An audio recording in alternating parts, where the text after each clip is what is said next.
Bonjour, je suis Hakim Na'lam et je vous propose ma chronique du jeudi 4 janvier 2024. Elle s'intitule Du droit de bombarder, du crime de fragilité et de la volatilité des frontières. L'entité sioniste vient de bombarder le Liban. Je rappelle tout de même que le Liban est un pays avec un drapeau, des frontières terrestres, navales et aériennes. Oui, oui, oui, le Liban est un pays fragile, criblé de dettes et au bord de l'asphyxie. Merci de me le rappeler, mais je m'en doutais déjà un peu.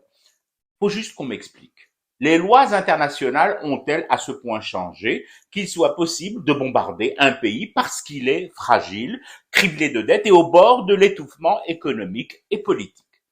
Auquel cas, la moitié de la Terre, voire plus, serait sous les bombes et les graves affûments, si j'en juge l'état de ce monde. Israël a aussi bombardé la Syrie. Israël bombarde périodiquement la Syrie. La Syrie est un pays fragile, déjà la proie du terrorisme de Daesh et en difficulté économique. Israël a bombardé la région de Rafah, en Égypte. C'est plutôt récent, le 21 octobre dernier. L'Égypte est un pays fragile, criblé de dettes et au bord du bord extrême de l'étouffement économique. Récent aussi le bombardement par des drones contrôlés par des techniciens israéliens à partir du Maroc d'un convoi de camions de transport de marchandises tuant, assassinant 3 chauffeurs algériens en bordure limite du territoire mauritanien, en bordure débordée, diront certains cartographes sourcilleux. La Mauritanie est un pays fragile, criblé de dettes et au bord de l'asphyxie économique. Un peu plus loin dans le temps, mais pas si loin en fin de compte, en 1985, Israël bombarde le siège de l'OLP à Tunis. Tunis, capitale de la Tunisie, pays fragile, criblé de dettes et asphyxié économiquement. Alors l'équation est finalement simple. Qui bombarde à chaque fois des pays avec des drapeaux distinctifs, des territoires respectifs délimités par des tracés internationalement reconnus? Une seule et même entité, Israël. Quelles sont les cibles d'Israël? Des pays fragiles, criblés de dettes et au bord de l'asphyxie économique. D'où confirmation de ce que je subodorais en début de chronique. Les lois internationales ont changé quelque part. Quelque part, mais où? Je ne sais pas.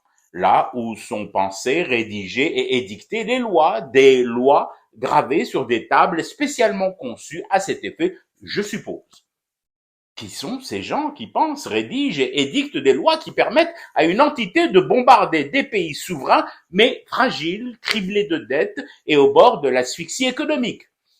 Là aussi, wallah, je ne suis pas très sûr, mais je suppose encore une fois que ces personnes ont reçu une habilitation à faire ces lois, habilitation ayant valeur internationale de permis de bombarder. D'accord. Mais qui a habilité alors les habilitateurs? Ah, là par contre, j'ai une réponse. Ceux qui bombardent. Ouais. Et donc, que faut-il faire devant cet état de fait incroyable? Oh, c'est simple. Condamner les pays fragiles, criblés de dettes et au bord de l'étouffement économique pour crimes de fragilité, dette et asphyxie économique. Mais enfin, ce n'est pas un crime, ça. Ah bon? Et vous osez venir avec cet aplomb en face de moi affirmer que la fragilité n'est pas un crime. Et qu'est-ce que vous en savez, vous, que ce n'est pas un crime? Vous avez accès aux tables de la loi, vous? Ou alors, c'est que vous voulez être bombardé à votre tour. Je fume du thé et je reste éveillé, le cauchemar continue. C'était Hakim Na'lam, je vous retrouve samedi pour une autre chronique et une autre façon de dire son amour à l'Algérie.